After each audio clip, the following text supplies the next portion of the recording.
할렐루야. 네. 오늘 성경 말씀을 보면 그리스도와 교회의 관계이고요. 그거를 유비해서 남편과 아내의 관계로 유비해서 쓰여진 성경 구절입니다. 그래서 이 성경 말씀에서 어머니 교회 이렇게 제목을 뽑아내기는 참 어려운 대목인데, 성경 전체 안에서 어머니 교회라고 하는 말을 찾기가 쉽지 않아요. 그런데 이 구절에서 보면은 교회에 대한 어떤 여성적인 이미지가 담겨져 있기 때문에 오늘 본문으로 삼았고, 또 교회의 역사를 통해서 교회를 어머니로 고백하신 분들이 있어요. 암브로시우스라든지 또 어거스틴이라든지 그리고 켈빈 등 많은 분들이 교회를 어머니로 이렇게 표현을 했습니다.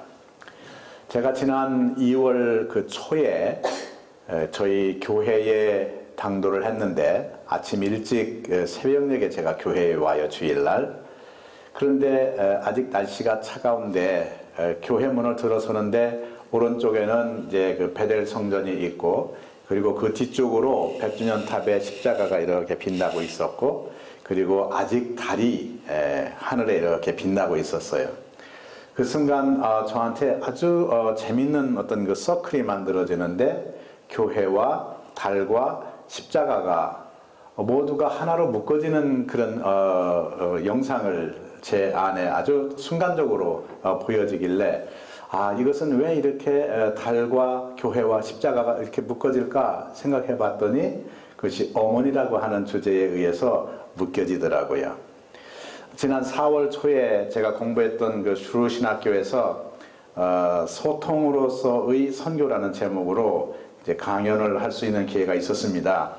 근데 그때에 제가 선교의 역사를 쭉 살펴봤더니 그 교회의 그 선교 역사에서 많은 부분 실패하고 실수한 부분들이 교회가 언제나 자기를 완전체로 이해를 하고, 또 교회와 교회를 갖고 있는 그 문화를 마치 온전한 문화처럼, 또 그 국가가 온전한 그 국가처럼 어떤 우월주의의 생각을 가지고 선교지에 들어가서 선교했기 때문에 피선교지에 있는 문화라든지 전통을 이해하지 못하는 그러한 우를 범했던 것을 보았습니다. 정말로 교회가 회복해야 할 영성 가운데 어머니의 영성이다, 저는 그렇게 좀 느껴졌고, 그리고 오늘 특별히 어린이 주일 아닙니까? 저는 전통적으로 어린이 주일에 부모님들에 대해서 제가 얘기를 많이 해요. 우리가 부모로서의 자녀를 향한 과제가 무엇인가. 그런 점에서도 오늘 어머니를 함께, 어머니 교회라고 하는 주제를 가지고 함께 말씀을 나누는 것이 큰 도움이 되리라 생각해서 어머니 교회 이렇게 말씀의 주제를 삼았습니다. 오늘은 조금 길 것 같은데 괜찮겠어요? 1시간에서 조금, 어쩌면 1시간 넘을지도 모르겠는데, 원래 그 조직신학자는 늘 강의를 하면은 3시간 하니까 한 주제를 가지고 그렇게 길게 하도록 습관이 되어져 있는데, 짧게 하도록 노력을 하지만 한 1시간 정도 예상을 하시면 되겠습니다. 괜찮겠죠? 네. 창조가 그 미래로부터 현재에 주어지는 하나님의 선물이에요. 우리에게 주어진 선물 가운데 가장 위대한 선물은 미래라고 하는 선물입니다. 그 미래가 현재로 도래하는 것이 창조입니다. 미래가 없다면 현재가 없습니다. 창조는 미래로부터 주어집니다. 하나님이 우리의 영혼이고 종말이며 미래이기 때문입니다. 시간에 대해서 얘기했던 어거스틴에 의할 것 같으면, 과거는 지나가서 없고, 미래는 아직 오지 않아서 없고, 현재는 지나가니 없다. 그러면 시간이란 무엇인가? 누군가 내게 시간에 대해서 묻지 않는다면 나는 시간에 대해서 알 듯한데, 그런데 누군가 내게 시간에 대해서 묻는다면 나는 시간이 무엇인지 잘 모르겠다. 시간은 어디에 있는가? 시간은 나의 의식 속에 있는데, 과거는 나의 기억 속에, 미래는 나의 기대 속에, 그리고 현재는 나의 직관이라고 하는 의식 속에 존재한다. 이렇게 얘기한 바가 있습니다. 정말로 우리에게 시간이 있지만 그 시간을 잡으려 하고 그 시간을 보려고 하면 그 시간들은 지나가고 아직 오지 않은 그런 시간 내 개념을 갖고 있습니다. 그럼에도 불구하고 우리가 시간 가운데 정말 시간을 한번 경험해 볼 수 있는 자리는 어디냐면 미래가 현재에 도래하고 있는 순간들이 마치 우리의 맥박이 뛰는 그 리듬과 같은 어떤 운동이 우리가 경험할 수 있는 시간의 순간이라고 믿어집니다. 도래하는 미래가 아직 아무것도 현실화되지 않은 그 없음, 아직 아무것도 현실화되지 않고 아무것도 이루어지지 않은 도래하는 미래로서의 현재의 그 순간의 배경은 저는 무라고 믿어집니다. 그 무를 배경으로 해서 우리는 서 있습니다. 오늘 새와 하늘 축제를 벌이고 있는 우리에게 있어서 교회에 대한 새로운 비전을 우리가 디자인하고 교회에 대한 새로운 비전을 우리가 꿈꿀 때에 우리의 배경은 아직 도래하지 않은 하나님의 무궁무진한 무를 배경으로 해서 우리를 돌이켜봐야 된다고 생각합니다. 미래라는 무의 배경에서 달리 표현하면 하나님 앞에서 우리 새와 교회의 미래로부터 오시는 비전을 살펴볼 수 있으면 좋겠습니다. 그래서 오늘 우리에게 물어야 할 질문은 새와 교회를 향하신 하나님의 말씀은 무엇인가? 미래로부터 우리에게 도래해오는 새와 교회를 향하신 하나님의 깊은 뜻은 무엇인가? 라는 질문을 던져야 한다고 생각합니다. 성경은 태초에 하나님이 세상을 창조했다고 말씀합니다. 마르틴 부부는 태초에 관계가 있었다 이렇게 얘기합니다. 블랑스의 철학자 자크 라깡은 태초에 언어가 있었다 이렇게 얘기했습니다. 태초에 주님이 우리 새화교회에 주시는 말씀은 무엇일까요? 잠시 저는 이 집회를 준비하면서 기도하고 생각하고 묵상해 보았습니다. 주여, 주님의 말씀이 무엇입니까? 교회의 성전을 연상하고 지난번 제가 뵀던 여러분들의 그 예배 모습을 연상하면서 주여, 새화교회를 향하신 하나님의 말씀은 무엇입니까? 근데 그 대답이 역시 심플하더라고요. 서로 사랑하라 이렇게 말씀하셨어요. 제가 볼 때는 새화교회는 정말 모두가 다 일꾼이고 서로 사랑하고 생기가 돋고 정말 초대교회처럼 그러한 모습인데 주님께서 여전히 우리에게 하시는 말씀은 서로 사랑하라 라는 말씀이었습니다.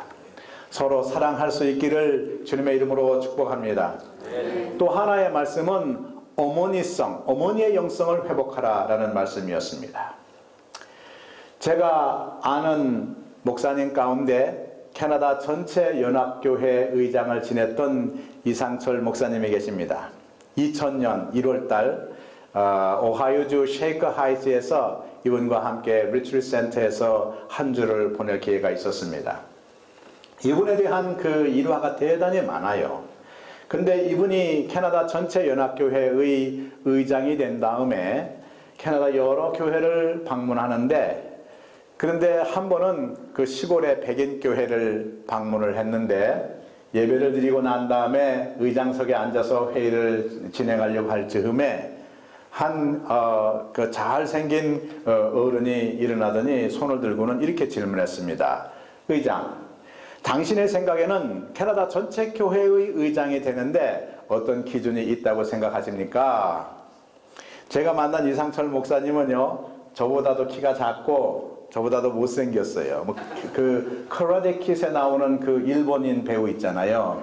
좀 이렇게 그렇게 아주 참 액센트도 얼마나 강하신지, 코리안 그 액센트, 영어가 아주 액센트가 굉장히 강하셔서 아마 제 발음보다도 조금 뒤떨어지시는 것 같아요.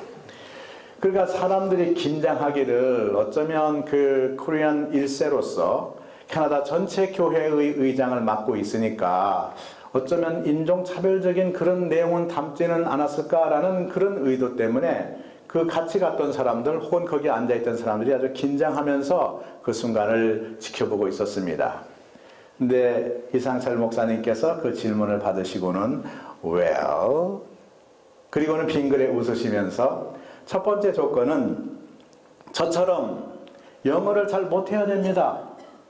그래야 어저께 캐나다에 들어온 이민자들도 교회의 문턱을 넘어오는데 어렵지 않기 때문입니다. 두 번째는 저처럼 키가 작고 못생겨야 됩니다. 그래야 못생긴 사람과 잘생긴 사람이 또 키가 크고 작은 모든 사람들이 교회에 올 수 있기 때문이다. 세 번째 조건은 제 마음 안에 있는 사랑의 크기입니다. 저는 키가 작고 그리고 못생겼지만 내 안에는 이 지구를 품고도 남을 수 있는 그리스도의 사랑, 이 세상을 다 품고도 남을 수 있는 큰 사랑을 하나님께서 선물로 주셨습니다. 형제여, 당신이 오늘 내 마음 가운데 있는 이 사랑의 크기를 가질 수만 있다면 당신이 오늘 캐나다 전체 교회의 의장이 될 수 있습니다. 이렇게 답변했습니다. 저는 성경을 읽으면서 또 교회를 섬기면서 신학교에서 가르침의 목회로 섬기면서 늘 생각하는 것 가운데 오늘 우리의 교회는 가끔은 위기다 이런 얘기도 하지만 가장 중요한 회복해야 할 영성 가운데 하나는 우리가 함께 사랑할 수 있다면, 그리고 그 그리스도의 사랑이 교회 안에 여전히 살아있다면 우리는 위기가 아니고 새로운 변화와 새로운 역사를 만들어내는 교회가 될 줄로 믿습니다. 해답은 사랑입니다. 하나님은 사랑이십니다. 사랑 때문에 하나님께서 이 세상을 창조하셨고, 사랑 때문에 하나님께서 우리를 구원하셨고, 사랑 때문에 우리를 부르셔서 변화시키시고 조각났던 인생들을 꿰매고 온전하게 만드셔서 우리를 사용하시는 하나님이십니다. 사랑이신 주님은 우리에게 서로 사랑하라 이렇게 말씀하십니다. 이 세상 모든 것 사랑에서 비롯되었습니다. 인간의 탄생이 사랑에서, 세상의 창조가 사랑에서 시작되었습니다. 사랑이 열쇠입니다. 아이들은 태어나서 제일 먼저 엄마를 만납니다. 반짝반짝거리는 그 엄마의 눈, 그 엄마를 만나는 것을 통해서 우리의 인생이 시작됩니다. 배고플 때 울어대면 엄마의 젖가슴이 아이의 입에 물려집니다. 먹은 것을 소화해서 배출하고 나면 엄마의 손길이 대소변을 처리해 줍니다. 내가 원하는 것이 엄마를 통해 주어지고 채워질 때 아이는 이 세상에서 모든 것을 할 수 있다는 전능감, 신뢰를 경험합니다. 이 전능감을 가진 아이는 성숙해 갈수록 자신감을 갖고 믿음 가운데 멋진 세상을 경험하며 만들어갑니다. 엄마의 젖을 빨면서 사랑을 먹습니다. 그리고 비로소 내게 다가온 엄마를 경험하면서 엄마의 미소, 엄마의 말, 엄마의 꿈, 엄마의 상상을 담아서 나의 표상을 만들어냅니다. 우리는 가끔 이렇게 얘기해요. 아기들을 보면서 아기가 천사라고 까꿍까꿍. 그런데 그 아이의 웃음은 어디서 왔을까요? 엄마에게서 온 것입니다. 엄마의 기대, 엄마의 환희, 엄마의 그 기쁨, 엄마의 사랑이 아이에게 전해졌고 그 엄마를 보고 그 엄마의 빛나는 눈빛을 아이가 담아 엄마에게 되돌려주는 거예요. 우리가 늑대 아이라는 말 많이 들어봤죠? 인간은 엄마가 없이는 인간이 될 수가 없는 거예요. 우리가 사고하는 것 엄마 때문이죠. 우리가 말의 언어가 되고 언어를 가진 존재가 되었다는 것은 엄마 때문입니다. 어머니가 우리를 만들었습니다. 엄마의 사랑에 아이는 자기의 표상을 만들어서 세상을 만나 세상을 새롭게 창조해 가면서 세상을 담는 그릇을 구성합니다. 진정으로 엄마가 아니고는 아이는 생존할 수도 없고 새로운 세계를 만들어 갈 수도 없습니다. 우리가 생각의 사람이 된 것, 창조적인 사람이 된 것, 언어의 사람이 된 것, 이 모두는 엄마의 사랑 때문이고 엄마의 반영 때문입니다.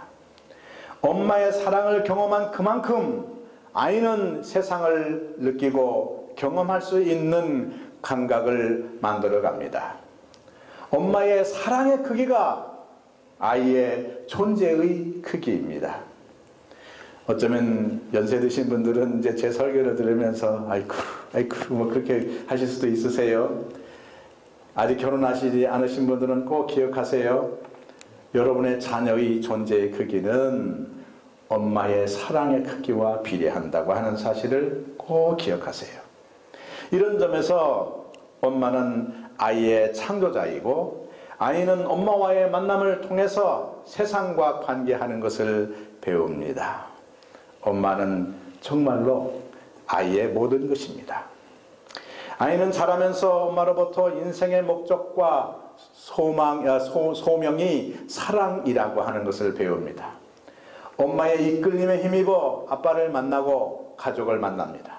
그리고 가족의 사랑의 공동체임을 몸소 경험합니다. 아이는 자라가면서 엄마의 손에 이끌려 교회에 나옵니다. 성전은 또 다른 어머니입니다. 말씀을 보고 듣고 먹습니다. 그리고 어머니 교회를 통해서 하나님을 사랑하고 이웃을 사랑하는 것이 선지자와 율법의 기본 강령임을 배웁니다.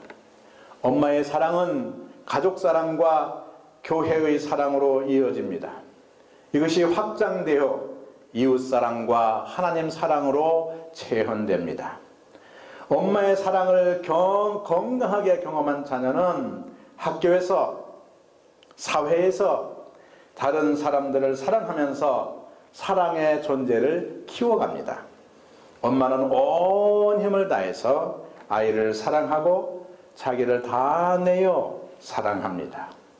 이 사랑이 존재의 기반이고 창조의 기반이며 더 좋은 세상을 만들어 갈 수 있는 창조의 토대입니다. 우리가 다 알다시피 엄마의 사랑은, 어머니의 사랑은 자기를 다 내어주는 사랑입니다. 아직 우리가 언어를 배우기 전, 우리가 누구인지, 자신이 누구인지 의식하지 못하기 전, 우리가 어떻게 살았는지 기억할 수 없는 그 어린 시절, 곧 우리가 의식 속에 하나님이 아직 계시지 않았을 때 하나님은 하나님의 사랑을 경험하도록 온 인류에게 엄마를 선물로 주셨습니다. 엄마를 통해서 우리는 비로소 하나님을 경험할 수 있는 표상을 만들 수 있었습니다. 어머니를 통해, 엄마를 통해 하나님을 만날 수 있는 통로를 우리는 얻게 되었고 하나님의 형상을 경험하였습니다. 인간은 어머니에 대한 경험을 통해서 어머니의 모습대로 하나님을 경험하고 하나님을 만납니다. 그래서 우리 모두에게는 어머니가 필요합니다. 유대인의 탈무드에도 인간에게 하나님이 안 계신 동안 하나님을 경험하기 위해서 어머니를 주셨다라고 하는 표현이 있습니다. 어머니가 없이는 우리의 삶이 온전하지 않고 하나님과 이웃에 대한 경험도 온전할 수 없습니다. 어머님의 사랑이 없었다면 인류는 하나님의 사랑을 경험할 수도 깨달을 수도 없었을 것입니다. 이 점에서 저는 이렇게 얘기하고 싶습니다. 어머니의 사랑은 하나님의 선행 은총이다. 제가 얘기하고도 참 멋있네요. 내가 알기 전에 이미 어머니께서 우리에게 하나님을 알 수 있도록 어머니의 사랑을 주신 거예요. 그런 점에서 어머니의 사랑은 하나님이 우리에게 주신 선행 은총입니다. 어머니 교회는 하나님을 아버지로 고백하도록 하였습니다. 아버지가 없던 시절, 아버지의 권위가 땅에 떨어진 시절, 아버지가 부재하던 시절 예수님은 하나님을 아빠라고 부르면서 아버지와의 친근한 관계를 회복시켰습니다. 저는 그 주님이 기도할 때에 아바 Father, 아바 아버지라는 말을 저는 그렇게 표현하고 싶어요. 아빠, 아버지라는 말이죠. 아빠라는 말은 아버지를 친구처럼 대할 수 있는 친근한 관계예요. 아버지 그러면 뭔가 권위가 있고 질서가 있고 법이 있고 문화가 있고 경계가 있는 이름이에요. 아이들에게 아버지는 이 둘이 함께 있어야 됩니다. 그런데 대체로 유교 문화권에서 자란 저희들은 아버지의 역할은 참 잘했어요. 근엄하고 말이 없고 질서를 세우고 가정의 어른으로서의 삶은 멋지게 살았는데, 그런데 아빠, 요즘에 그 젊은 분들은 참 아빠 역할을 잘하더라고요. 너무너무 부럽고 아름다운 모습입니다. 예수님께서 아버지의 권위가 상실된 그때에 아버지의 권위만 챙겼기 때문에 사실은 아버지의 권위가 상실된 거예요, 가정에서. 그때 예수님께서 우리에게 보여주신 표상은 아빠, Father, 아빠, 아버지라고 하는 기도를 통해서 예수님께서 진정으로 잊어버린 아버지의 권위를 회복시켜주는 그런 모습을 성경을 통해서 우리에게 보여주고 있습니다. 아버지와의 친근한 관계를 회복시켰던 예수님. 우리들에게는 어머니만큼이나 사람이 살아가는데 꼭 아버지가 필요합니다. 그런데 자녀들에게 아버지를 아버지로 고백할 수 있도록, 아버지를 진정한 아버지로 경험할 수 있도록 해준 분이 어머니라는 사실이에요. 사실은 어머니들이 가족에서 이 삼각관계를 만들어요. 자녀를 자기 편으로 만들어서 아버지를 왕따시키는 때가 있어요. 폭력적인 아버지, 딴 데 관심을 가지는 아버지. 그러니까 엄마가 소외를 경험할 때에 엄마가 뭔가 이렇게 그 사랑스럽지 못한 경험을 남편으로부터 당할 때에 자녀를 자기 편으로 만들어서 남편을 왕따시키죠. 그런데 그것이 참 불행하게 우리에게 다가옵니다. 아이들에게 아버지를 빼앗는 것이죠. 건강하게 자랄 수가 없어요. 정말로 진정한 어머니는 아이들에게 아버지를 아버지로 경험할 수 있도록 해주는 지혜로운 어머니입니다. 건강한 어머니가 건강한 아버지를 자녀들에게 선물로 주는 거예요. 어머니의 건강한 대화 속에서 아이들은 아버지를 아버지로 받아들이고 사회의 건강한 지도자로 성장해 갑니다. 건강한 어머니가 건강한 아버지를 자녀들에게 선물합니다. 엄마가 건강하지 않으면 우리의 자녀들은 건강한 아빠를 가질 수가 없습니다. 더욱이 건강한 어머니가 없이는 우리의 아들들이, 우리의 자녀들이, 우리의 딸들이 건강한 아버지로, 건강한 어머니로 자라갈 수가 없습니다. 암브로시우스 감독이 말했듯이 교회를 어머니로 고백하지 않으면 하나님을 아버지로 고백할 수 없습니다. 어머니가 되는 교회의 사명은 하나님을 아버지로 고백할 수 있도록 하는 사명을 갖고 있습니다. 켈빈이 기독교 강요 4장 1절 사항에서 이렇게 얘기합니다. 어머니 교회가 우리를 자신의 몸 안에 잉태시켜, 참 멋진 표현이에요. 우리를 교회 안에서 영적으로 잉태시킨다는 거예요. 출생시키고 젖을 먹여 양육하지 않는다면, 육체를 벗고 마침내 천사와 같이 되기까지 어머니 교회의 보살핌과 지도 아래 우리를 품지 않는다면 영원한 생명에 들어갈 수가 없다. 어머니의 품인 거예요, 교회가. 어머니의 자궁인 거예요. 이것이 어머니가 우리를 품는 자리이고 우리를 양육하는 자리, 이것이 교회입니다.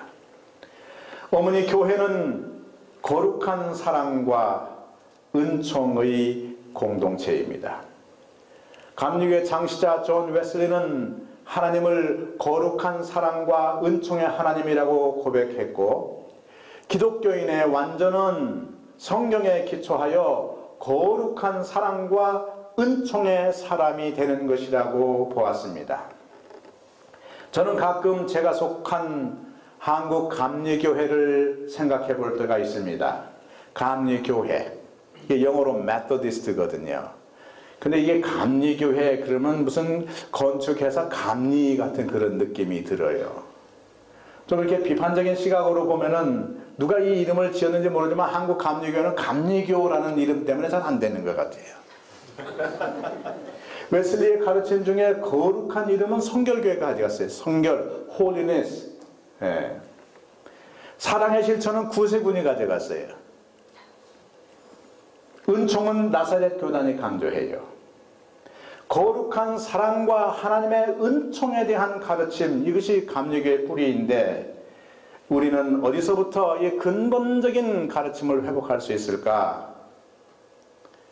제가 생각할 때는 어머니라는 곳으로 귀결되었습니다. 어머니의 사랑, 어머니로서의 교회의 신앙개혁이 오늘 우리에게 필요하다 믿어집니다. 건강한 어머니가 되는 것을 생각해 보죠. 건강한 어머니가 된다는 말은 사랑하되 소유하지 않는 사랑을 가질 때 가능합니다. 어머니는 자녀에게 모든 것을 제공합니다. 그러나 가끔 모든 것을 제공한 어머니가 자녀에게 군림하려는 경우가 있습니다. 어머니가 법이 되고 명령이 될 때 자녀들은 종종 어머니의 노예가 됩니다. 법이 된 어머니는 더 이상 사랑의 어머니일 수 없습니다. 교회도 이와 같습니다. 군림하는 교회는 더 이상 교회가 아닙니다. 자녀는 어머니의 소유가 아닙니다. 하나님께서 우리에게 맡긴 거죠.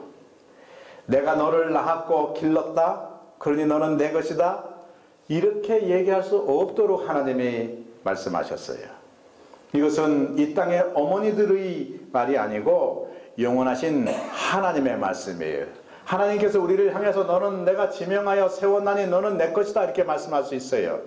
그러나 어머니들은 자녀들을 향해서 넌 내가 낳았어, 내가 키웠어, 그런데 내가 너를 어떻게 키웠는데 하는 순간 우리는 불행한 어머니들이 되는 거예요.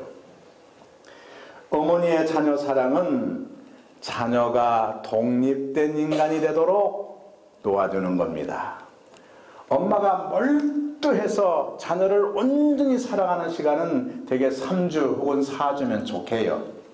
그 다음은 우리의 과제는 자녀를 키워서 이 세상 가운데 하나님이 일하실 수 있도록, 그 자녀를 통해서 하나님의 영광 받을 수 있도록 놓아주고 자율적이 되고 독립적이 되도록 놓아주는 것이 어머니들의 과제입니다. 자녀는 어머니의 소유가 아닙니다. 어머니의 자녀 사랑은 자녀가 독립된 인간이 되도록 하는 것입니다. 어머니의 사랑은 정말로 눈물겹죠. 그런데 가끔 어머니의 사랑이 슬픈 노래가 되어 도래할 때가 있습니다. 이거는 엄마에게 너무나 집착했기 때문이죠. 자녀를 나와 하나로 생각했기 때문이죠.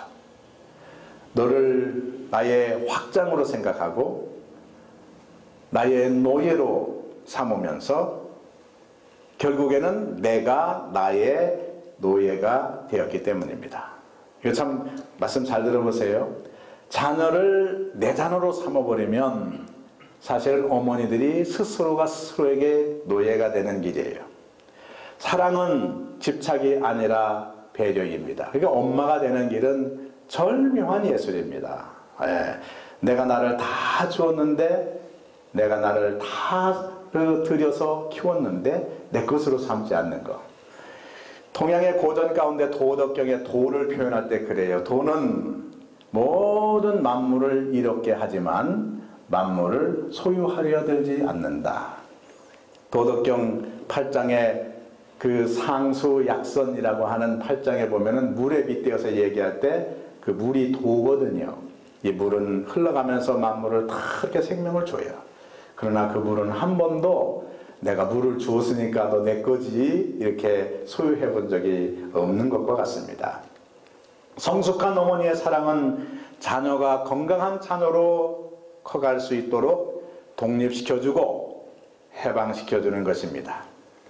너를 사랑했기 때문에 너를 붙잡는 것이 아니고 너가 더 넓은 세상으로 나아가도록 놓아주는 것입니다. 사랑은 한번 고백합시다. 사랑은 놓아줌입니다. 이제 사랑의 순서를 잠시 생각해 봅시다. 사랑의 순서는 자기를 사랑하는 데서부터 시작해야 돼요. 제가 용서에 대한 주제를 가지고 이렇게 묵상해 보면은 가장 깊은 곳에 용서는 자기를 용서하지 못해서 사람들이 고통스러운 삶을 사는 것을 보게 됩니다. 자기 심리학자 하인즈 코핫은 인간은 근본적으로 의존적인 존재라고 봐요. 관계적인 존재죠. 그런데 우리의 과제는 뭐냐면 미숙한 의존에서부터 성숙한 의존으로 나아가는 거예요. 대체로 권위적이고 자기 힘을 부리고 고집을 부리고 여전히 과대자기와 전능감에 빠져 있는 사람들은 존재가 작은 사람이에요. 그래서 윌프레드 비온이 그로슈타인이라고 하는 그 위대한 정신분석가를 분석할 때에 그로슈타인이 아주 자기 과대자기에 쌓여 있으니까 윌프레드 비온이 멋지게 던진 말이 있어요. 아, 그로슈타인 씨, 당신은 당신의 그 전능감을 발휘할 만큼 당신의 존재를 축소시켰군요. 이렇게 얘기합니다. 작은 아이가 됐다는 말입니다. 우리는 나를 과대하게 확장시키는 이 어린아이의 미숙한 자기애에서부터, 자기사랑에서부터 성숙한 자기사랑으로 옮겨져야 됩니다. 그것은 공감해주고 창조성을 발휘하고 유한성을 인정하면서 그리고 자기의 그 삶 속에서 자기 스스로를 객관화시킬 수 있는 유머가 있는 삶입니다. 성경은 온 존재를 다해 하나님을 사랑하고 내 이웃을 내 몸과 같이 사랑하라 이렇게 가르칩니다. 종종 이웃을 사랑하라 하니까 하나님을 사랑하고 이웃을 사랑하라 하니까 우리가 종종 잊어버리는 것이 있는데 내 이웃을 어떻게 해요? 내 몸과 같이 사랑하라 라고 하는 그 대목을 간과하는 때가 있어요. 절대로 우리를 사랑하는 그 사랑이 이웃사랑보다 폄하되어서는 안 되는 거예요. 진정한 의미에서 자기를 사랑할 때만이 이웃을 사랑할 수 있어요. 자기에 대한 충분한 응집적인 자기의 그 구성, 자기를 형성한 힘이 있을 때에만 내가 누군가를 사랑할 수 있는 거예요. 내가 행복할 때에 자녀를 향해서 행복을 얘기할 수 있고 자녀들도 건강하고 행복할 때에 부모님을 향해서 부모님에게 효도하고 사랑할 수 있는 거예요. 그런 의미에서 우리 기독교인의 과제는 건강한 자기를 이루는 일, 건강하게 하나님 앞에서 자기를 사랑하는 일을 결코 간과하지 않기를 축복합니다. 이웃사랑을 하기 전에 자신을 사랑하는 거예요. 자신을 사랑하지 않고서는 이웃을 사랑할 수가 없습니다. 제가 기독교 교리 가운데 삼위일체를 가만히 생각해 보니까 하나님도 먼저 자기를 먼저 사랑했더라고요. 보세요. 성부가 성자와 성령을 사랑하고 성자가 성부와 성령을 사랑하고 그리고 성령이 성부와 성령을 사랑하면서 이루는 이 사랑의 연대를 가르쳐서 교리적인 용어로 페리코레시스라 그래요. 이 말은 상호 침투, 상호 참여를 통해서 나를 내어주고 너를 받아들이는 상호 교통의 사랑, 이 교통을 통해서 일치를 이루는 거예요. 그러니까 이미 하나님 안에 사랑을 통해서 공동체를 이루고 하나님 안에 이미 사랑을 통해서 자기 스스로의 사랑을 자기 안에 이룬 거예요. 그리고 그 사랑이 흘러 넘쳐서 세상을 창조하고 우리를 구원하고 우리를 변화시켜가는 거예요. 하나님의 사랑이 하나님의 사랑에서부터 세상을 향한 사랑으로 옮겨왔듯이 우리 한 사람 한 사람도 하나님 안에서 자기를 정말로 사랑하는 데서부터 출발해서 그 사랑이 흘러 넘쳐서 이웃으로 향할 수 있도록 사랑의 순서에 있어서 오류가 없기를 축복합니다. 이웃을 사랑하되 자기를 사랑하고 그만큼 이웃을 사랑할 수 있는 은총이 우리 가운데 넘치기를 축복합니다. 우리의 사랑은 우리 안에 지성과 감정과 의지가 서로를 인정하고 서로를 품어주고 서로를 용서하며 추는 춤이에요. 하나님은 그 키인스라고 하는 학자가 보니까 하나님을 표현할 때 Dancing God 이렇게 표현했어요. 가톨릭 신학자 월터 카프만이라고 하는 사람도 하나님을 표현할 때에 성부, 성자, 성령의 손을 잡고 빙글빙글 돌면서 이렇게 춤을 추는 걸로 표현을 했어요. 이 교회는 댄싱 커뮤니티예요. 그리고 감리교회는 가장 중요한 영성의 특징 가운데 하나가 싱잉 메소디스트예요. 심지어는 장례식장에서도 노래를 불렀고 성만찬을 부르러 올 때도 늘 찬송을 하면서 끊임없이 어저께 그 새로운 창작곡 성가를 보였는데 이 감리교회의 창시자 존 웨슬리 같은 경우는 찰스 웨슬리와 함께 8,500곡이라고 하는 새로운 곡들을 썼어요. 이렇게 가사를 써서 그래서 그 감리교회 복음운동 가운데 늘 찬양이 흘러넘치도록 이렇게 해둔 것을 보게 됩니다. 우리 세화교회에서도 이런 그 창작의 음악들이 들려지는 것을 보면서 깊은 감동을 받았습니다.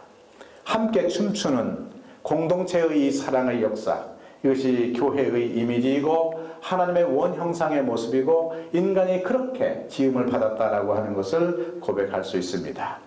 우리가 우리를 용서하고 우리가 자신을 인정하고 우리가 자신을 사랑하는 것, 이것이 하나님 앞에서 우리가 받은 소명입니다. 우리가 우리를 받아들이고 용서하는 것, 이것이 하나님 사랑의 역사입니다. 교회는 교회를 사랑해야 합니다. 우리가 아무리 밖에 나가서 사랑을 외쳐도 교회 안에 사랑이 없으면 그건 아무것도 아니죠. 가끔 저는 기독교 신학자들 가운데 교회를 이렇게 폄하하면서 얘기하는 사람들이 많이 있어요. 그건 바람직한 방법이 아닙니다.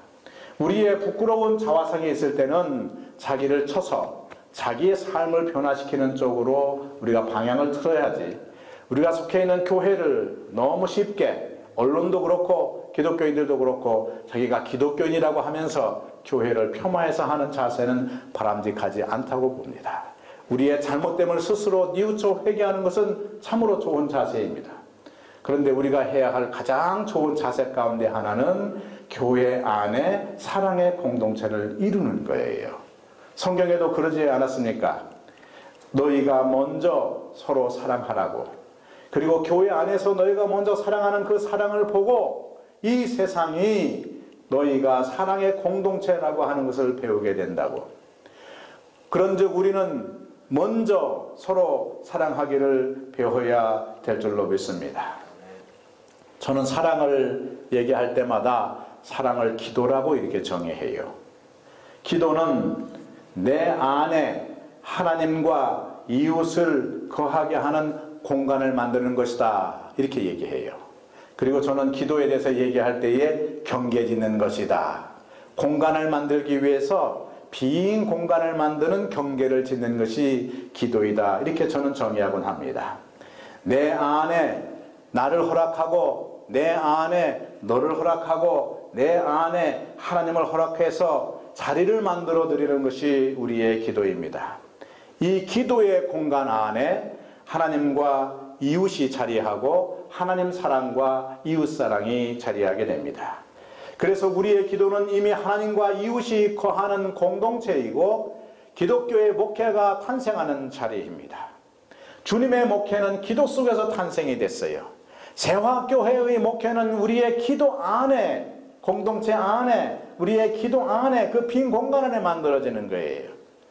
제가 이제 한국에 돌아갈 때 우리 이정철 교수님도 한국에 돌아가신다는 계획을 갖고 있다는데, 한국에 들어갈 때 이렇게 넓은 땅에서 살다가 작은 땅으로 들어간다 그러니까 굉장히 고통스럽더라고요.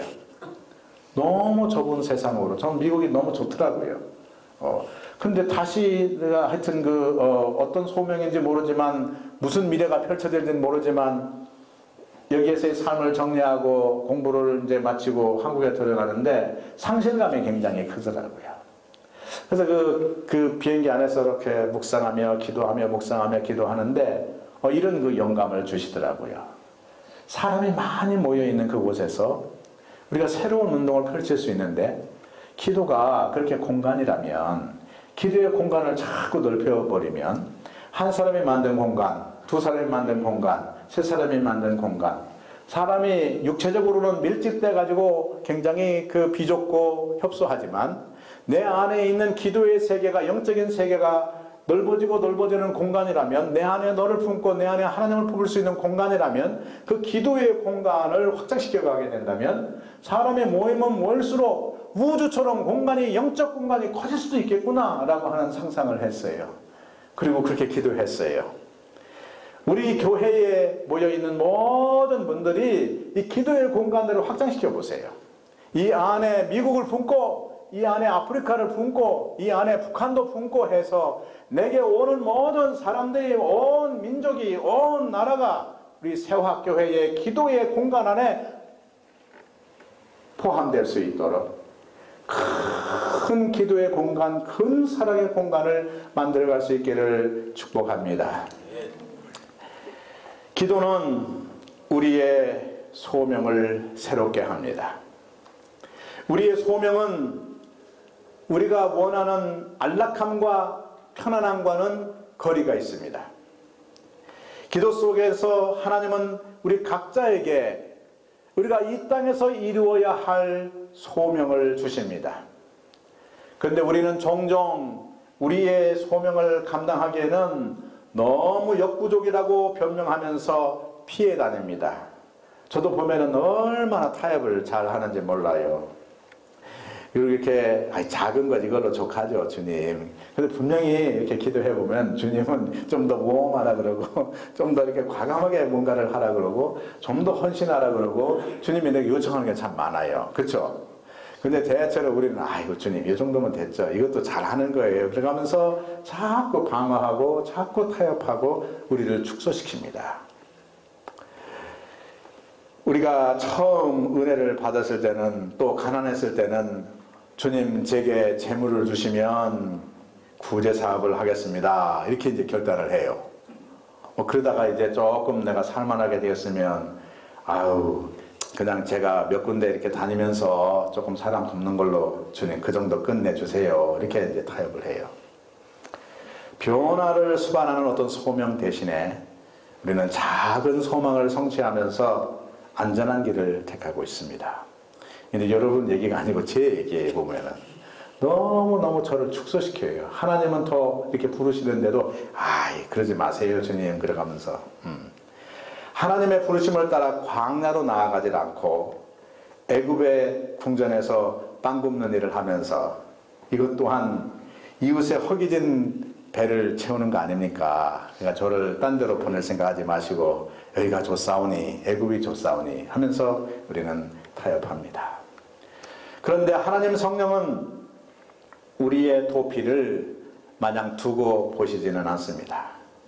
가끔 도피는 우리를 더욱더 큰 소명의 길로 인도하곤 합니다. 하나님의 소명을 피해서 가다가 우리는 무지하고 황폐하며 삭막한 광야를 만납니다. 험난한 산을 넘어야 하는 고난을 경험하기도 합니다. 가끔은 우리가 예기치 않은 재난을 경험하기도 합니다. 또 정말로 상상하지도 못했던 사람과의 관계에 어려움을 겪기도 합니다. 이 어려움이 우리를 돌아보게 합니다. 어저께 제가 원수에 대한 얘기를 했는데요. 제가 이 원수에 대한 묵상을 많이 해요. 근데 이 원수가 어저께도 말씀드렸던 것처럼 내 모습인 거예요. 내가 만난 재난, 내가 만난 고난이 사실은 하나님이 나를 축복의 통로로 쓰시는 고난이라고 하는 것을 깨닫게 돼요. 나를 괴롭히는 사건, 나를 어렵게 하는 환경, 나를 구박하고 나를 시기하고 나를 괴롭히는 그 사람과의 관계가 우리를 하나님의 불꽃 가운데로 안내하는 통로입니다. 우리는 광야의 인생길에서 타오르는 떨기나무 불꽃을 만납니다. 이 불꽃은 돌이켜보면 우리 내면에 타오르는 열정이고 꺼지지 않는 에너지입니다. 사람들은 되게 순서가 이래요. 분노를 경험해요. 그 분노가 누적이 되면은 슬픔을 경험해요. 슬픔이 누적이 되면 우리가 처음 받았던 소명을 내려놓습니다. 그래서 탈진이 되고 소명에서 떠나요. 우리가 대개 첫사랑을 잊어버렸다라고 하는 것은 누군가의 관계에서 어떤 환경에서 실망을 경험했고 분노했고 그 분노가 누적되어서 나중에는 그저 그러한 대로 편한 삶으로 타협을 해서 더 이상 소명으로 자신을 돌리지 않기 때문에 그냥 안전한 삶의 그 컴포트 존에 편안하게 우리의 삶을 던져버리게 되는 경우가 많습니다. 우리는 자신만이 볼 수 있는 내면의 불꽃 속에서 하나님을 만납니다. 그리고 그분과의 그 투쟁 속에서 하나님을 만난 그 속에서 하나님의 소명을 듣게 됩니다. 제가 이제 올해 초에 현실, 그 현상과 그 잡지를 잊어버렸는데 이제 거기에서 이 기도에 대한 강연을 좀 한 적이 있어요. 그래서 그 walter brueggemann이라고 하는 분이 쓴 구약의 위대한 기도, 시편에서의 기도, 이런 기도를 읽으면서 기도에 대해서 크게 깨달은 바가 있어요. 저는 이게 관상기도라든지 센트링 프레어라든지 이런 그 최근에 어떤 그 영성적인 그 조용한 기도에 많이 훈련받고 심취하고 있었는데 이 구약의 기도는요, 하나님을 흔들어 깨우는 기도더라고. 고난을 당했을 때에 주님 좀 일어나세요. 아니 이렇게 우리가 죽게 되었는데 그냥 보고 계실 겁니까? 하나님을 흔들어 깨우는 거예요.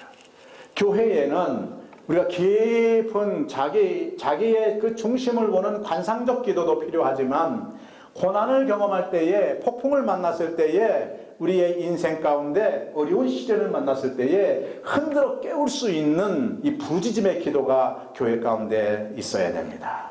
우리가 죽게 되었는데 하나님 당신은 주무시고 계시는 겁니까?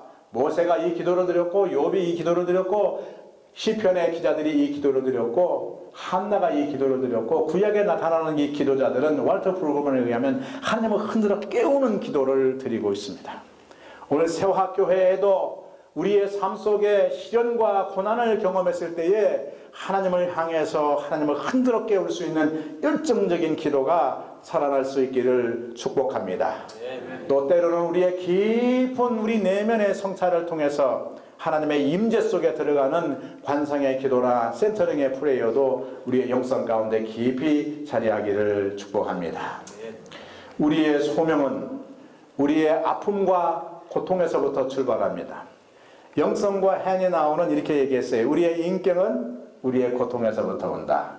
아무도 우리는 고통을 원치 않아요. 누가 세월호를 경험하기를 원하겠어요? 누가 재난을 경험하기를 원하겠어요? 어느 날 갑자기 찾아온 거예요. 이유도 없이 경험한 그 고통 속에서 그 고통을 지나는 과정 속에서 우리의 인격이 형성되는 거예요. 그래서 our personality is out of our suffering. 그 헨이 나온의 정의예요. 우리의 고난이 그런 점에서 그 고난의 통로를 통해서 우리의 영적인 인격이 탄생되는 자리라고 하는 사실을 믿으시기를 바랍니다. 하나님은 우리의 아픔과 고통을 보시고 헤아리시는 분이십니다. 하나님은 우리가 고난당할 때에 함께 고난당하시는 분이십니다. 하나님이 우리의 고통 속에 오셔서 그 고통을 함께 경험하시면서 우리와 하나가 되십니다. 그리고 주님은 약속하십니다. 내가 내 아픔과 고통을 안다. 내가 내 아픔과 고통에서 너를 해방시키리라. 이제 너는 고통당하는 이들에게 자유를 선포하고 복음의 전달자가 되거라. 사랑하는 성도 여러분, 우리 안에 어떤 고통이 있습니까? 여러분은 어떤 아픔과 고통의 소리를 듣고 계십니까? 어떤 단식과 눈물과 아픔과 고통이 여러분의 생애 가운데 들려오고 있습니까? 사실은 뒤집어 보면 우리가 당한 고통, 우리가 당하는 아픔이 우리의 소명의 자리라고 하는 것을 깨달으시기를 바랍니다. 그것이 바로 우리가 나서서 이루어야 할 하나님의 만남의 장소이고 하나님의 음성을 듣는 자리이고 하나님의 소명을 받는 자리입니다. 그런데 우리가 변명하고 있습니다. 주님, 나는 말에 능치 못해요. 주님, 나는 학식이 모자라요. 주님, 나는 아직도 가진 것이 적어요.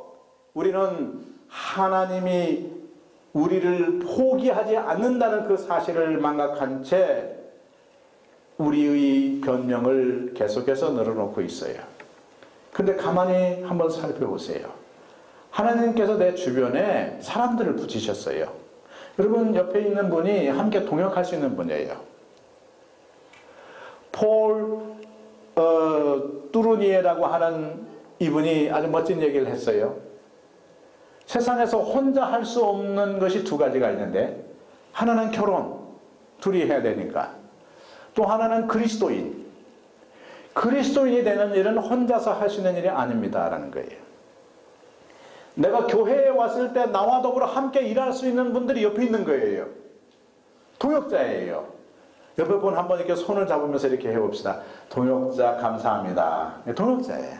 감사합니다. 함께 일하실 수 있는 분이에요. 하나님께서 우리에게 동역자를 주셨어요. 이것이 성령께서 우리를 부르신 세화교회의 엄청난 자원이에요. 한 분 한 분이 다 나와 더불어 함께 일할 수 있도록 동역자로 세우셨습니다. 우리를 부르신 하나님은 함께 일할 사람들을 우리에게 붙이셨고 함께 불러서 여러분 옆에 세워주셨습니다. 지도자는 군림하는 자가 아니고 힘을 무력으로 행사하는 자가 아닙니다. 지도자는 사랑하고 섬기는 곳에 힘을 나누는 자입니다. 저는 지도자에 대해서 이렇게 정의를 해요. 한번 따라서 하실래요? 지도자는 지도자를 낳는 자이다. 이상해요. 그 한 사람의 지도자 때문에 굉장히 많은 사람들이 변화를 해요. 안창호 옆에, 김구 옆에 지도자가 있으니까, 남궁옥 옆에 그 지도자가 있으니까 지도자가 나오는 거예요. 지도자가 탄생되는 곳은 지도자들이 끊임없이 탄생돼요. 막 샘물이 콸콸콸콸 쏟아지는 것처럼.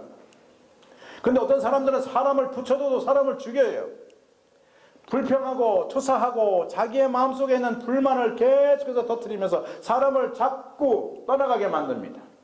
지도자는 아기를 낳는 것처럼 지도자는 지도자를 낳는 거예요. 그리스도인은 그리스도인을 낳는 겁니다. 오늘 우리에게 이 세화교회를 붙이신 이유는 우리로 하여금 세화의 자녀들을 많이 낳으라고 이곳에 불러주신 줄로 믿습니다. 너에게서, 자녀에게서 숨겨진 가능성을 찾아주고 숨겨진 하나님의 소명을 같이 찾아주는 것, 이것이 우리 지도자들의 몫입니다.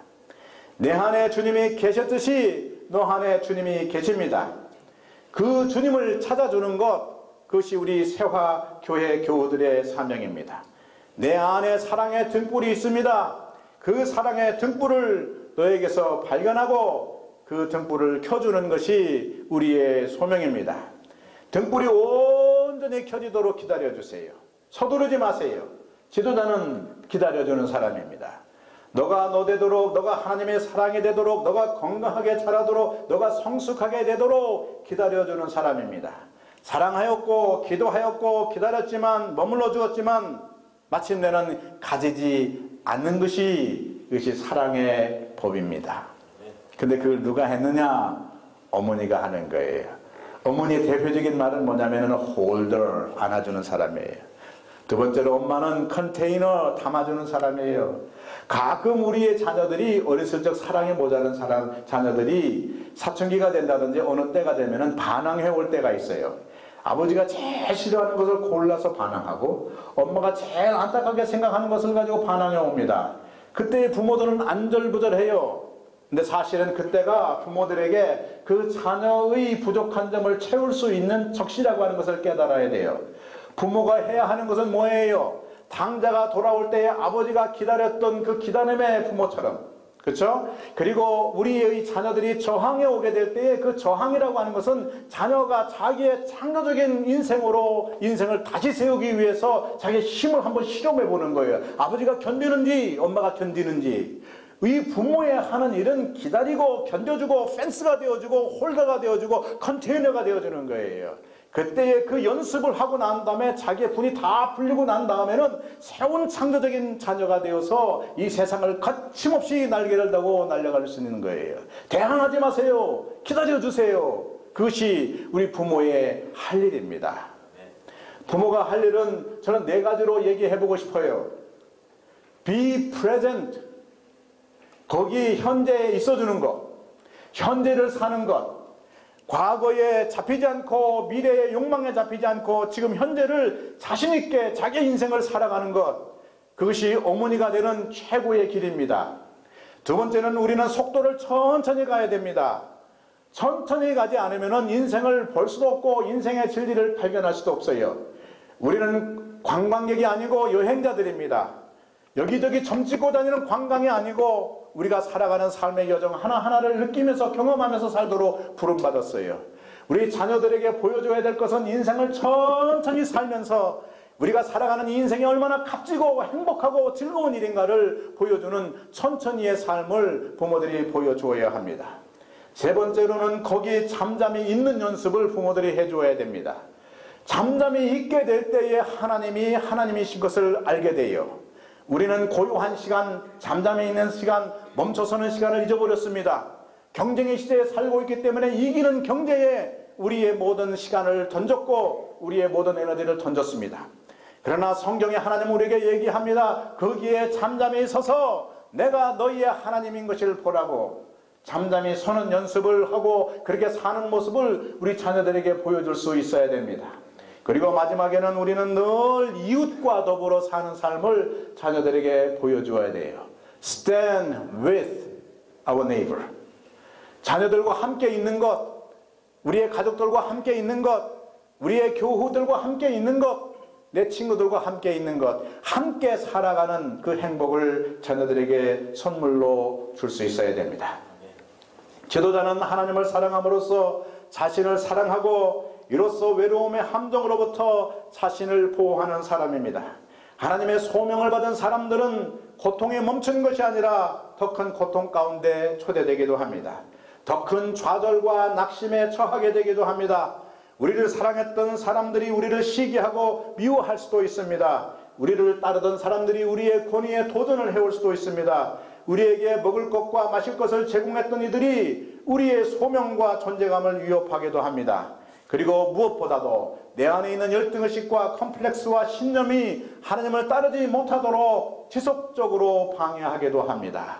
그러나 꼭 기억합시다. 우리의 소명은, 궁극적인 소명은 하나님의 뜻을 따르는 것입니다. 세상은 끊임없이 빠르게 변화합니다. 이 변화 속에서 하나님은 우리로 진정한 변혁의 주체가 되도록 부르십니다. 바울은 로마서 12장 2절에서 여러분은 이 세상을 본받지 말고 마음을 새롭게 함으로 새 사람이 되라고 권고합니다.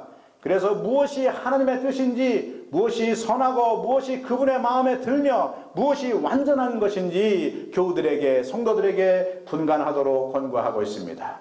정말이지 하나님의 말씀은 변화와 변혁의 역사로 가득합니다.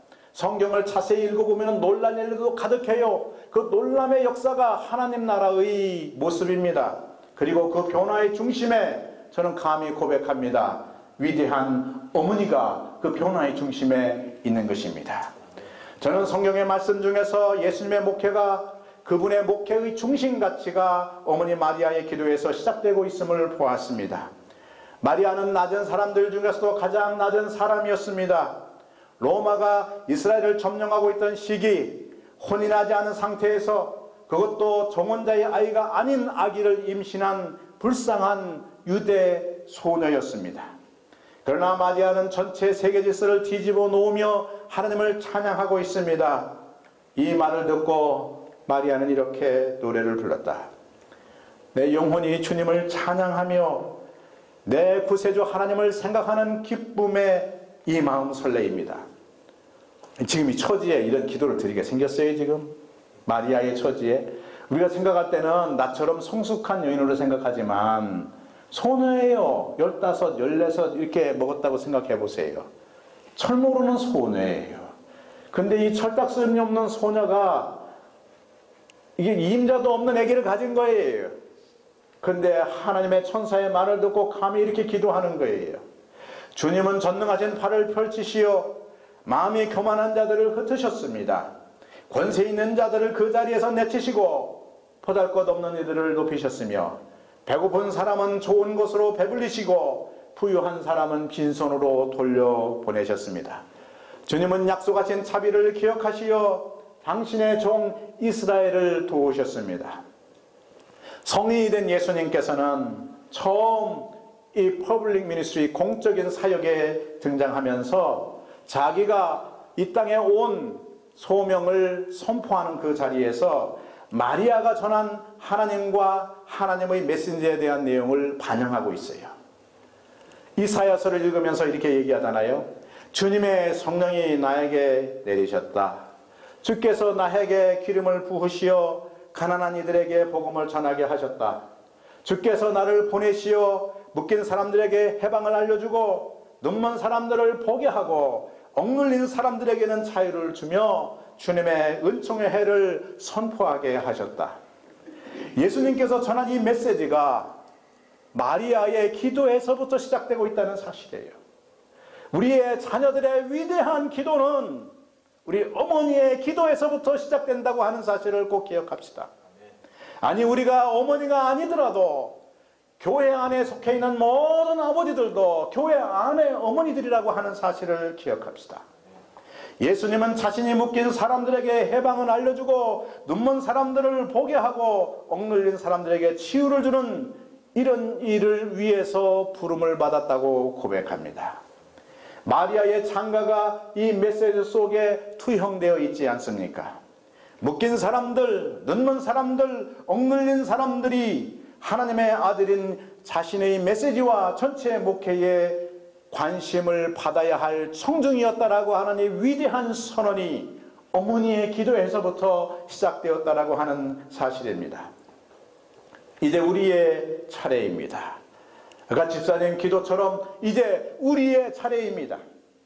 예수님의 어머니의 기도가 예수님의 목회와 하나가 되었다면 오늘 어머니 교회, 세화교회의 모든 교우들의 기도가 오늘 세화교회의 목회와 하나가 되어야 합니다. 여러분은 어떤 기도를 드리고 있습니까? 우리는 어떤 신앙을 고백하고 있습니까? 어떤 하나님을 고백하며 어떤 교회를 그리며 어떤 목회를 디자인하고 있습니까? 세상과 교회를 향해서 어머니 세화교회의 그림은 무엇이고 꿈은 무엇입니까? 예수님의 고백에서 만나는 하나님은 독재자도 아니고 전능한 통치자나 무자비한 왕이 아닙니다. 예수님이 고백하는 하나님은 사랑과 은총으로 만물에게 다가가고 자기 비움으로 우리에게 다가오시는 자비로우신 하나님이십니다. 예수님은 하나님과 본성상 하나님 하나이었으나 하나님과 동등됨을 취하지 아니하고 스스로를 종의 형체를 입어 우리의 모양으로 우리 가운데 오신 분이십니다. 인간이 취할 수 있는 가장 작은 자기 비움의 극치는 죽음입니다. 요한복음 15장 13절 말씀에 벗을 위하여 제 목숨을 바치는 것보다 더 큰 사랑은 없다고 했습니다. 그런데 하나님의 아들 예수 그리스도는 우리와 같은 인간이 되셔서 인간의 모습으로 당신 자신을 낮추셔서 죽기까지, 아니 십자가에 달려 죽기까지 순종하셨습니다. 하나님의 사랑은 우리의 생각으로는 납득이 되지 않는 파격입니다. 이것이 우리가 믿는 하나님의 모습이고 하나님의 사랑입니다. 오늘 우리에게 이 사랑으로 세화교회를 섬기라고 말씀드리고 싶습니다. 이 사랑을 가지면 우리의 선언과 삶이 달라집니다. 한번 들어보시겠습니까? 마태복음 5장에 나오는 선언을 들어보세요. 가난한 사람들아, 너희는 행복하다. 하나님의 나라가 저희의 것이다. 지금 굶주린 사람들아, 너희는 행복하다. 너희가 배부르게 될 것이다. 지금 우는 사람들아, 너희는 행복하다. 너희가 웃게 될 것이다. 교회가 어머니의 영성을 회복하고 사랑을 회복하게 되면 이 땅에 가난한 사람들이 행복하다는 거예요. 우는 사람들이 행복하다는 거예요. 그것이 오늘 그리스도인들이 이루어야 할 사회적인 정의이고 교회의 정의입니다. 우리로 인해서 우는 사람들이 웃을 수 있고 가난한 사람들이 행복하다고 고백하는 교회와 사회를 만드는 것. 저 사람들이 주체라고 고백할 수 있는 누군가에 속해 있는 노예가 아니고 제도에 속해 있고 권력에 붙어 있는 노예가 아니고 저들이 살아있는 하나님의 자녀라고, 그래서 내가 가난함에도 불구하고 내가 행복한 주체라고 고백할 수 있는 그 교회와 세상을 만드는 것이 오늘 그리스도인을 따르는 어머니의 사랑을 먹은 그리스도의 자녀들이 고백할 수 있는 선언이고 교회의 고백이라고 믿습니다. 이제 우리의 과제는 그런 교회, 그런 세상을 만드는 겁니다. 그 과제를 위해서 교회가 변해야 됩니다. 두꺼운 나무로 둘러싸인 교회가 아니라 덤을 허물고 세상을 향해 뚜벅뚜벅 나아가는 교회로 변해야 합니다. 그동안 교회는 담을 두껍게 해서 세상과 단절시켰습니다. 박해의 시절 교회는 땅속으로 숨었습니다. 그러나 교회가 힘을 가지면서 세상에서 군림하게 되었습니다. 교회는 세상과 구별하기 위해 두꺼운 담을 쌓아 지장했습니다. 교회는 힘의 상징이 되었고 그 힘으로 세상을 교회와 격리시켰습니다. 힘을 숭배한 교회는 또 다른 세상, 또 다른 애굽이 되었습니다. 힘이 지배 논리가 된 교회는 타락한 어머니의 모습입니다. 타락한 어머니는 두 가지의 모습이에요. 하나는 유혹하는 어머니, 또 하나는 박해하는 어머니예요. 그래서 아이를 자기 품 안에만 계속 쌓는 거예요. 아이 바보 만드는 겁니다. 그다음에 아이를 구박하는 거예요. 아이가 있어야 할 그 자리에 없는 것, 이것이 박해하는 어머니예요. 교회가 있어야 할 자리에 없는 것, 교회가 자기가 가지고 있는 힘을 마음껏 휘두르는 것, 이것이 군림하는 박해하는 어머니의 모습이고, 그리고 자기끼리만 사랑하는 것, 자기 교회만 가지고 세상을 향해서 한 발짝의 문도 열지 못하고 하나의 벽돌도 꺼내지 못하고 자기들끼리만 뭉쳐져 있는 것, 그리고 힘을 가지고 마음대로 그 안에서 힘을 휘두르는 것, 이것이 교회가 유혹하는 어머니로 변해진 타락한 어머니의 모습입니다. 허쉬와 프로스트는 경계로 둘러진 집단과 중심으로 모아진 집단을 구분합니다. 인용해 보겠습니다.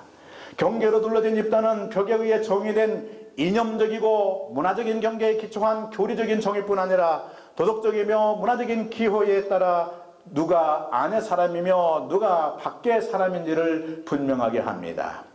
그러니까 종종 교회가 이데올로기에 빠져서 신념에 따라 교회가 내 안과 밖을 나누는 그런 우를 범할 때가 있어요. 경계로 둘러진 집단은 이 경계를 넘어서게 되면 다른 핵심 정의는 존재하지 않습니다. 경계는 단단하고 중심은 부드럽습니다. 그러니까 교회 안과 세계를 그렇게 나누는 거기에다가 두껍게 담을 만들어 놓은 교회는 사실 교회 안에 들어놓으면 아무런 룰도 없고 복음의 특정한 새로운 논란의 사건이 없는 거예요. 변화가 일어나지 않는 거예요. 다만 우리는 기독교인이라는 것이고 특권을 가진 교회와 세상의 담이 높아진 교회는 그 담에다가 에너지를 쏟느라고 정작 교회 안의 힘은 상실한 교회들이 되는 거예요. 그런데 또 다른 교회는 중심으로 모아진 집단이 있어요. 이런 교회들은 경계가 없어요. 그런데 중심으로 갈수록 그리스도에 대한 헌신과 그리스도에 대한 그 충성이 아주 교회의 중심적인 사람들은 하나님을 향해서 그리스도를 향해서 헌신하는 그 헌신의 도가 깊어져요. 근데 세상을 향해서는 오픈되어 있는 거예요. 새로 교회에 들어온 사람들에게 크게 팔을 벌려서 아무나 교회에 올 수 있도록 초청되어지고 있는 거예요.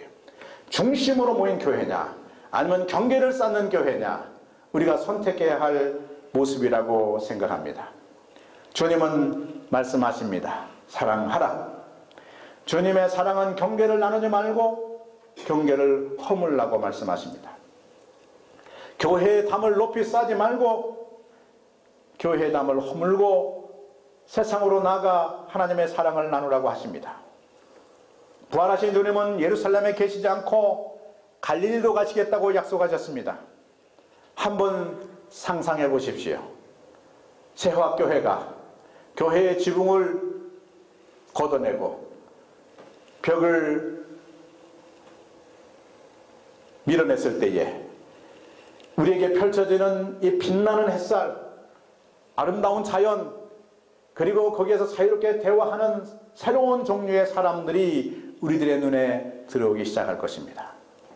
저들에게 우리가 만난 하나님, 우리가 경험한 성령, 우리가 만난 예수 그리스도에 대한 이야기를 함께 나눌 수 있는 그 기회가 왔을 때 우리는 저들과 함께 대화의 채널을 통해서 그리스도의 복음을 나눌 수 있게 될 것입니다. 흩어지는 교회, 경계를 풀고 세상을 나아가는 주님의 교회라고 하는 상상을 해보십시오.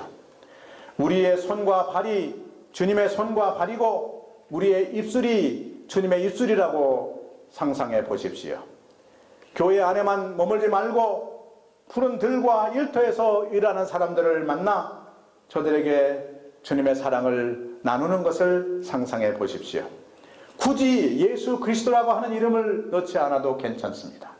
우리의 삶 자체가 그리스도의 사랑으로 그덕해서 만나는 모든 사람들에게 우리의 삶으로 사랑을 전하는 상상을 해 보십시오. 종종은 우리가 밖으로 나가는 일을 두려워할 수 있습니다. 나의 못난 자아가, 나의 열등의식이, 나의 컴플렉스가, 나의 그림자가 너와 함께 하지 못하도록 우리를 교회 안에만 묶어둘 수도 있습니다. 그렇다면 나아가기에 앞서 다시 한번 어머니의 품으로 돌아오십시오. 어머니는 세상에 하나님을 경험하게 하는 자리입니다. 어머니는 주지만 소유하지 않는 자리입니다. 어머니는 하나님이 탄생되는 자리입니다. 세화교회 교우 여러분, 어머니가 되어 주십시오. 자녀들이 어머니가 되어 주십시오. 세상의 어머니가 되어 주십시오. 건강한 어머니가 아버지를 탄생시킵니다. 건강한 교회가 거룩한 사랑과 은총을 가진 하나님을 탄생시킵니다. 굉장히 어떤 분은 위험하다고 얘기할지 모르겠어요. 상징적인 표현이니까 잘 알아서 들으세요. 건강한 교회가 건강한 하나님을 탄생시키는 거예요. 우리의 책임입니다. 진정한 어머니가 되어야 할 우리의 책임입니다. 그동안 우리는 소명을 피하였습니다. 광야로 도망가 나서지 못했습니다. 오늘 세화교회의 이 하늘축제를 통해서 하나님의 불꽃을 봅니다. 불꽃 속에서 우리가 어디서 떠나 광야로 갔던 것인지를 봅니다. 그리고 불꽃 속에서 하나님의 음성을 듣습니다. 가라. 내 동료들과 함께 가라. 내 동료가 바로 아론이고 미리암이고 함께 일할 동역자들이다. 사랑하십시오. 진정한 어머니가 되십시오. 진정한 교회가 되십시오. 여러분의 존재를 날마다 성령 안에서 새롭게 하십시오. 어머니로서 거룩한 사랑과 은총의 하나님을 나누고 전하십시오. 이것이 우리 세화교회가 꿈꾸고 디자인해야 할 우리의 목회의 비전이고 우리의 꿈이라고 믿어집니다. 이 꿈의 역사가 여러분의 목회를 통해서, 우리 목사님의 목회를 통해서 새롭게 번져나가기를 주님의 이름으로 축복합니다. 기도하겠습니다. 사랑하시는 주님, 우리가 어머니인 것을 깨닫게 해주셔서 감사합니다. 어머니 교회의 사명을 회복하게 도와주시옵소서. 성령 하나님, 어머니 하나님께서 교회에 임재하여 주심을 감사합니다. 세화교회를 통해서 이루고자 하는 이 아름다운 목회의 역사가 어머니 영성을 회복함으로, 교회됨의 영성을 회복함으로 날마다 개혁되는 교회가 되어서 주님을 영화롭게 하는 아름다운 교회로 축복하여 주옵소서. 예수 그리스도 이름으로 축복하며 기도하옵나이다. 아멘.